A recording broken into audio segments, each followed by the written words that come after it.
Y'all, we just had a good breakfast. I love breakfast. I do too. Yes, I do. I really do. I do love breakfast. Yes. Okay. Welcome back to another episode of Wait Sis, Let Me Explain. Hey sis. Hey sis. How are you? I'm good. How are you? I'm doing good, sweetie. I'm doing good. Okay. Yes. So we're back with another episode. This is mother-daughter podcast talking about healing at home first and constructive breaking generational curses through constructive communication. Yes. This episode we'll be talking about healthy and unhealthy coping mechanisms. What is coping? Because we all do that. Sometimes we just cope just to get along. Yeah. But coping is how we deal with, it says how we deal with stress. But I don't want to say stress. I want to say how we just deal with life. What coping mechanisms that we use to deal with just life. Like when life hits us, when life comes at us. Yeah, your emotions and your feelings. Like how do you manage them? What do you do to cope with them? Okay. Well, and it can be different issues. So let's just say if it's can be something that you're dealing with, whether it's spiritually, financially,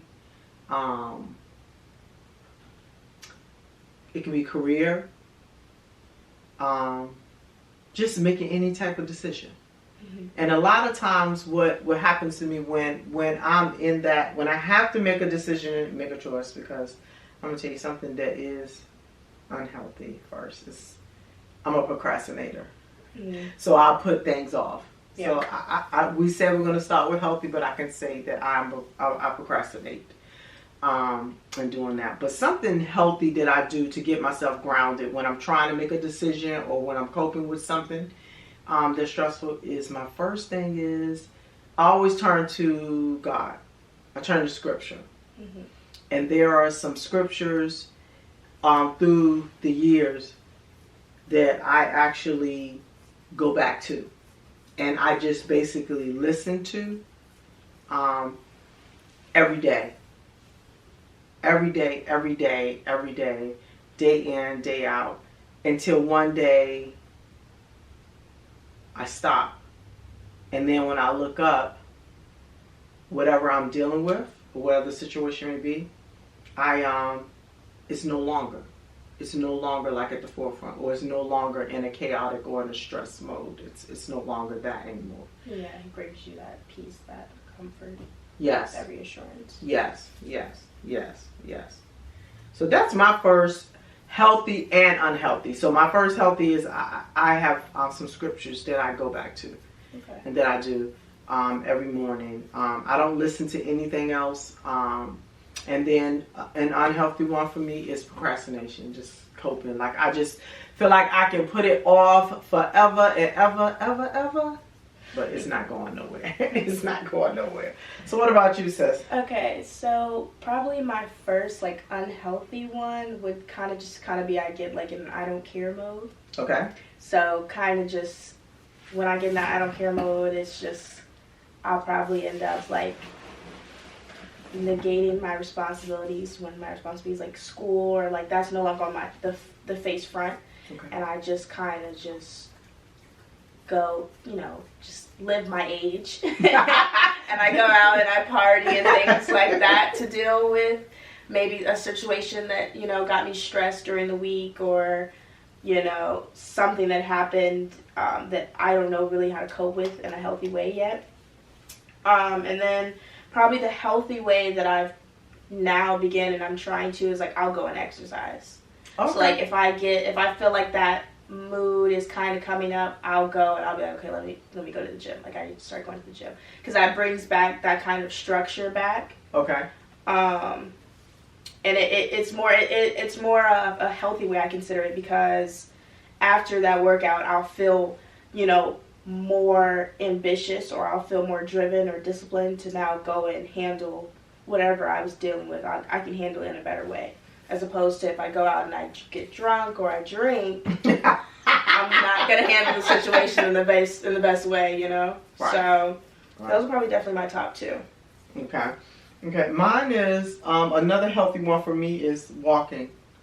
I know people always envision or say that meditation is just where you're just sitting, quiet. You may have something until you faint off. But for me, I view meditation as I love to get close in with nature, and it doesn't mean that I'm necessarily with walking on my trail.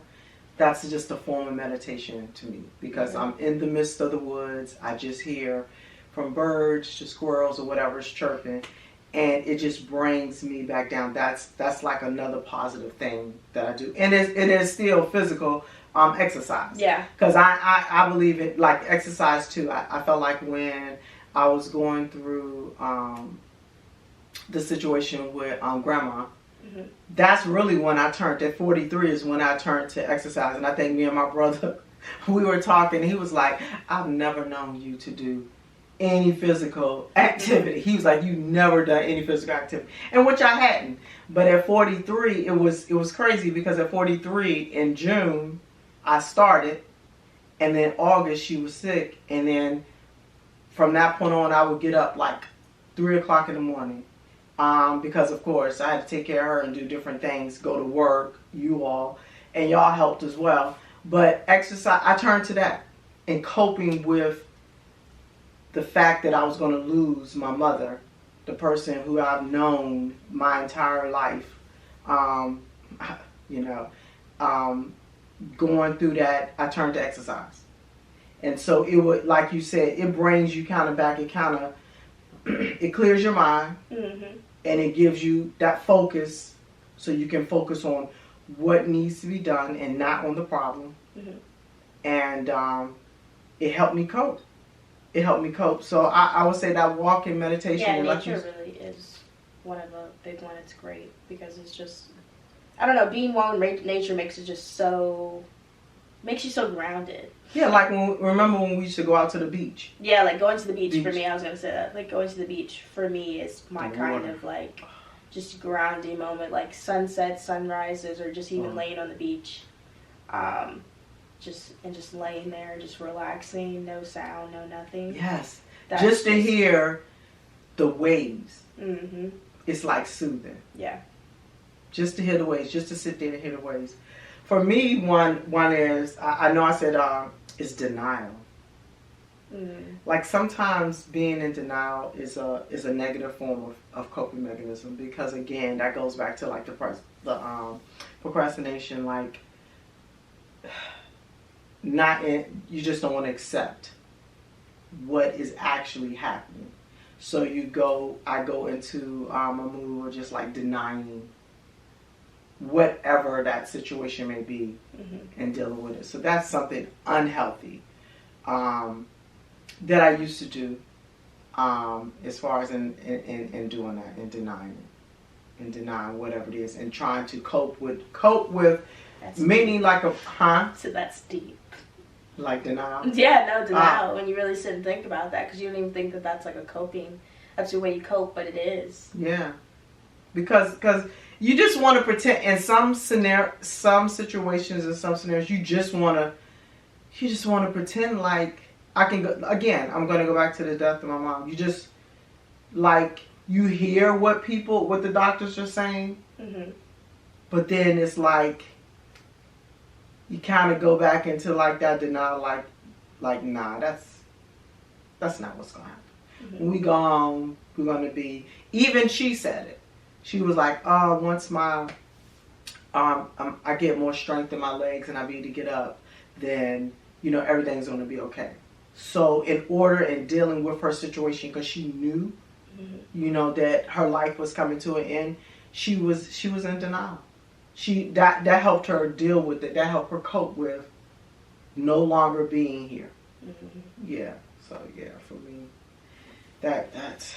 It's negative, but I feel like we all fall into that. Yes.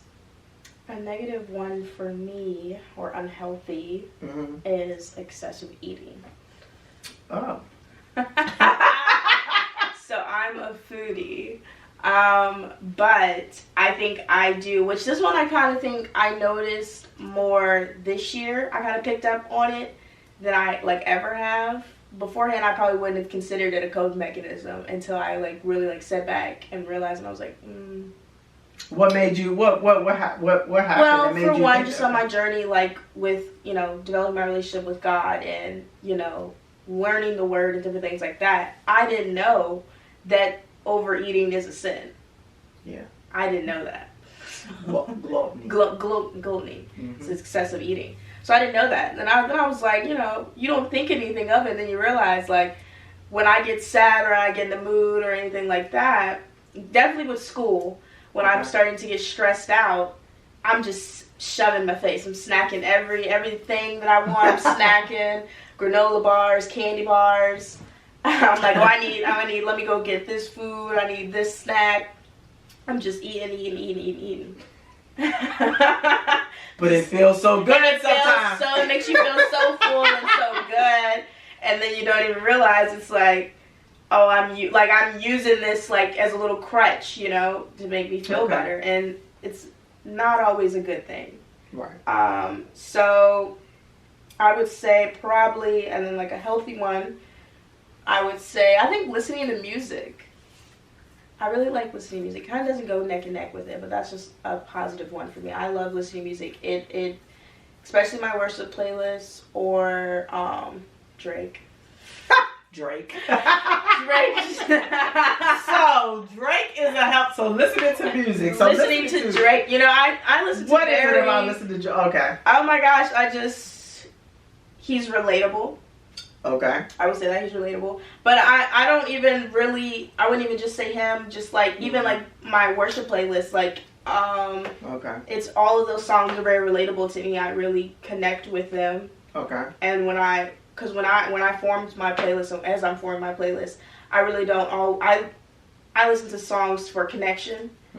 And so, and how I can relate to them. I don't really just always just pick a song because, it's the best out, or he's one of the top artists, or the song's trending on, I really like to connect with the song. So I feel like music is just a positive way to cope, because you can just, and I altered the songs that I listen to, because listening to kind of bad music or negative music can weigh on your mental and weigh on, how you go through life. Okay. So those two. Okay. And something that's a healthy coping mechanism for me when I'm going through life, when I'm dealing with life or stressful situation, what I have learned is learning how, first of all, we got to figure out what is causing the stress or the situation at hand. And then I always think about what role did I play in that situation that's going on, whether it be, because it can be with myself, it can be myself and another party or something. So I always have to sit back and think about that. So a lot of times when it has to do with me, someone else, a lot of times how I cope healthily, how I have learned how to cope healthily is to create boundaries. Healthy boundaries, removing myself from that stressful situation that may be at hand. So a healthy coping mechanism that I have learned along my journey of life is creating healthy boundaries, and I feel like that is that's very important. For me, another in that. I would say in creating those healthy boundaries, another one is that I found that I really didn't think about until I was sitting down doing this is it would be another negative one for me is overspending. Yeah. Shopping. You know what? but swiping impulsive. There you go. So just it doesn't necessarily have to be where it's shopping, because it could be anything. Just When like you think shopping, I'm thinking like clothes, but shopping. Yeah. Oh, you mean like anything? In general, yeah. In general shopping, swiping your card. When you I go think to that's store. the key, like in swiping, because just in spending, period. I'm gonna say overspending, because it can be. We just went out to brunch. Mm-hmm. We could have cooked. We would have had to still swipe. So groceries. So that's what I'm saying. So it's still, you think about different things you do, or, it's just, it doesn't matter. It can be from going out there. And you can also make up excuse. I just want to enjoy life. Like, you just want to enjoy. But, yeah. I say for me, one of my negatives is just like overspending sometimes. And that also, too, that's what I was saying about the boundaries. Like, it may not be towards another person or somebody else. It may just be for myself. I need to set healthy boundaries for myself when it comes to the spending, so I won't overspend. Yeah, I agree. I definitely agree. I definitely need a healthy boundary. A healthy boundary or swipe. Look, I'm young, no responsibility. But yeah, yeah. We're just saying healthy boundaries. And yeah, definitely spending is, I agree on that, excessive spending, because I have this mentality that I get into where it's like, oh, I'm young right now, I have no responsibilities, take advantage of it. Because there's gonna, very soon I'm gonna be paying bills. And so I'm like, let me. Girl, you don't know? Yeah, that's what I do know. I do know. That's what I'm saying. I do know. Yeah. So it's not like I'm naively spending my money like, oh, I'm never going to have to worry about bills. And right. No, like, I'm very real to the point where it's like, I know in a year and a half, I'm going to have to start paying bills. Like, there's going to be bills to my name coming and I'm going to have to pay for them. So it's like right now where I have free reign of my money with still saving. I think I could do way more on saving, but I do believe I am saving way better than I was before. Mm-hmm. So that's basically coming up with that you overspending, but yet learning how to create a healthy boundary in that area. Knowing when to be like, okay, you need to relax. Yes. And save and just, build your money up, and then you'll be able to spend. Learning that, I feel like, is where I'm at right now with the spending.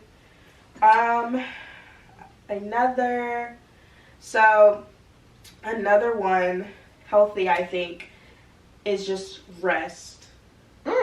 Just rest. Think about that. Just resting. Like, yeah. It is so important, and I feel like in this society of this grind culture that we live in, right, and especially being that it's getting younger and younger, like you have 19-year-olds making six figures, you have now coming out of high school, like around here, you can have an associate's degree, so it's like always a grind to be better, always, to achieve something. I feel like it's so important to just rest, and it is okay to rest. Like, it's okay to have a day where you don't want to do anything. Like I just told you, it's okay today to just not want to talk. Like, it's okay. Yeah, you did. It's okay if you come home from work and you don't feel like cleaning up or doing you don't feel like doing anything, you just want to sit on your couch and watch television. Like, it is okay, So I think that's something that I'm learning, trying to balance, where it's like every weekend, just because you have free time, don't always give it to the outside. Make sure you give free time to yourself. Me time. Very good. I like that. Me time is very important. Me time. Oh, that's it. Okay.